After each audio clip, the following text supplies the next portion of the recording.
Jay, welcome back to the McInnes Marketing Minute. How are you? Doing well? Enjoying the sun? It'd be better if you hadn't have stolen my cup and I have no coffee. Cheers to that. Stolen your cup and the last bit of coffee. But today is a good day. It's been a successful day. That's it. Welcome back, everyone. And today we are going to discuss how a hot detached market equals a condo boom. We've talked about this before. Yeah, but 2 years ago? It's always been kind of in passing. And so we've never actually dedicated a focused amount of time to it. So I think we need to bring the light to the people as real estate is cyclical. And 17 months ago we did this, specifically. It's an astounding memory you may have. That's it.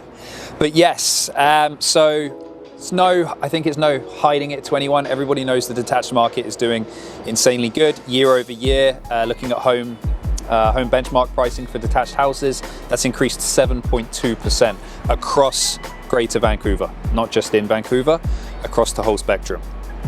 And it doesn't show signs of slowing down right now. Would you agree? Definitely agree. And even a lot of price points up in that housing market, not just the entry level. As you move up from that entry level too, we're getting a lot of activity rushing up, not to the highest points, of course. But yes, I definitely agree. And it's definitely not just in one isolated, tiny little segment of the market. No, well, I mean, even when we were talking about that making home video, on Vancouver's east side, the average detached home is priced at 1.4 million. So going by the figures that were released by local authorities, 2.5% of the city's population can afford that. The market is still getting hotter. Then we look on the flip side of the coin and we take a look at condos. What's going on? Different story. A lot more, there's a lot more inventory, but there's a lot more, we'll call it hesitation to jump at this point. People have, we could say that they're paralyzed by options even. Well, yeah. There's people looking, watching the market. Pricing for money or interest rates has gone down, as we all know. So that's kind of put more buying power into the pockets of buyers, and there's more inventory in specific markets. So there's a lot of eyes out there willing, able, and waiting to jump in, I think. Whereas you're getting a lot more pressure in that detached housing market, more wide spectrum. Yeah, there's a lot more inventory on there. There's a lot of stale inventory as well that has just been building upon building upon building their days on market. And yeah, there's more inventory than there is demand. So essentially there's more coming to market than there are people to buy. So very opposite sides. So how exactly are we talking about a condo boom in this? Well, that's where we need to start looking at the process that a buyer will go through when they decide that they want to buy. So step one, numero uno. I'm just hitting you with all levels of Spanish this past 6 months. Just go. You said hola once, and now you said uno once. Hardly. I think in the past month I've hit you with. Nonetheless. Anyway, so of course, when you look at coming to the market and you're looking to buy something, let's say you're looking at a detached house, you will ask yourself, can we afford those prices? I think there's also, to second this wasn't a point to further talk upon, but no, please feel free. As an FYI, most of our videos are 5 minutes, but we add in the Jay McInnes rambling, and that's why last week's video was 16. Insight. Not only pricing, but are we wanting to? So there's a bigger process than just can we now afford to buy a house, assuming that everyone is going to go down that road. So I think now, as prices are doing what they're doing, as you're about to get into in more detail, a big question of why do we want to buy a house is being a lot more focused on. I think it's a natural progression for a lot. I don't think just domestic people, but all over the world, I'm assuming that progression is a lot of people grew up in houses, so they want to end up in a house. So there's the progression of and the kind of an end picture of I'm going to be living in my own house. Okay, so it's a big part of the process. Okay, keep going. So you're saying people love houses? Yes, but there's newsflash: people love houses. Phenomenal 2 minutes wasted there.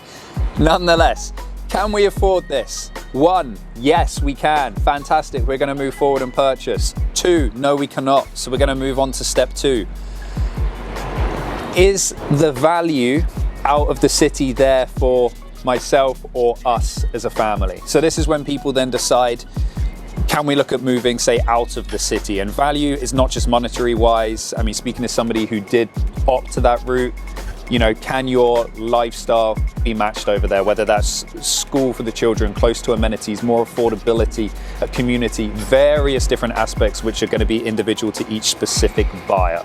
Back to my point, it's not just price. There we go. Lifestyle.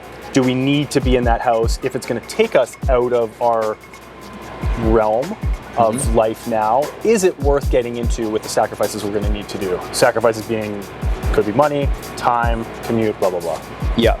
So as we already mentioned at the start, home prices are not just increasing in Vancouver, or detached housing prices not just increasing in Vancouver, but across greater Vancouver as well. So whether you're moving from Vancouver to Maple Ridge, to Port Coquitlam, it's likely you're going to see the prices increase for the detached housing. Yeah, of course, there will be a price difference between a house in Vancouver versus Maple Ridge, but they're showing the same trajectory. And a little in contrast to our last video of the overall numbers look good, but once you hammer down, they're not all the same. Yep. This is substantially more, they all look good in the sense that the markets are healthy and moving and climbing, and the majority of them definitely look the same. Yep. Even on the Fraser Valley side as well, because people may want to look at, Surrey, one of the big key areas in the Fraser Valley, and they're even increasing as well. So once again, you go back to, does this work for us value-wise? Yes, you go ahead and purchase. No, you then move on to step 3, which is then, well, what can we get that fits our budget? And I think to that point, you've got a lot of leverage right now. If you were, let's say, I'm going to jump to a house, and now is the time, you've saved up enough and interest rates have come down, so you've picked your price point that you can afford. You've got a lot more leverage today in the condo market than you did. Yep. So it may pull you back in a little.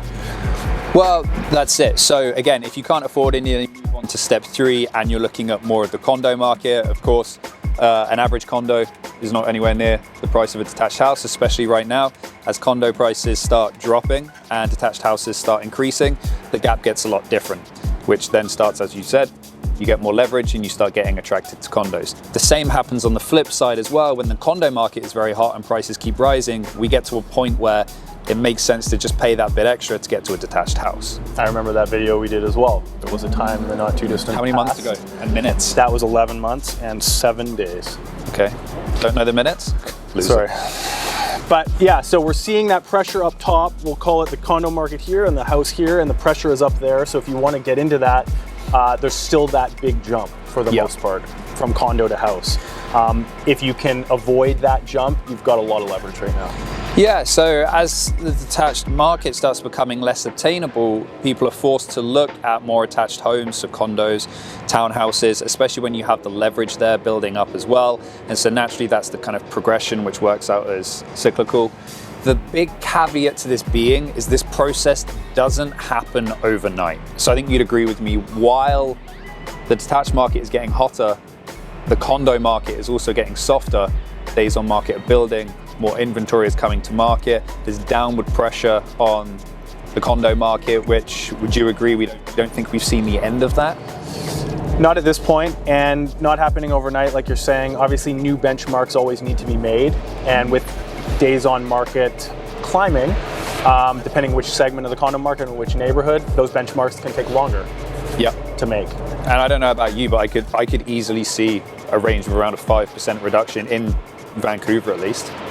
Yeah, I mean, if more stuff keeps coming on and people keep waiting, it's a matter of time till a buyer keeps trying and a seller takes it and says, forget it. People need to sell their homes. Eventually, like you said, that new benchmark pricing is put into effect. You become the new market value. Exactly. What is your favorite line? Be the statistic, not a victim of the statistic. It's very, very true. Wise. I probably taught you that, and that's why it's a fact. Wow. So needless to say, guys, is because real estate is cyclical, condos and townhouses, attached homes overall, will come back up and it will eventually cause a boom. We think there's more downward. We're more going on the downward trend before we start seeing that rise again for attached homes. And I think personally, I think that's relatively short-term lived for now, from this point, I should say. Mm-hmm. I think early next year, spring, we're going to see some revitalization. Some changes, yeah. In that segment. That's my crystal ball moment right there. Okay, nice. I deserve one in each video, so that's mine there. Wonderful. I think that pretty much wraps us up for this week's video. I'm freezing, so I'm glad that that's the case. I'm actually quite warm. I'm glad you took that coffee. Thanks, guys. We will see you next week. Bye-bye.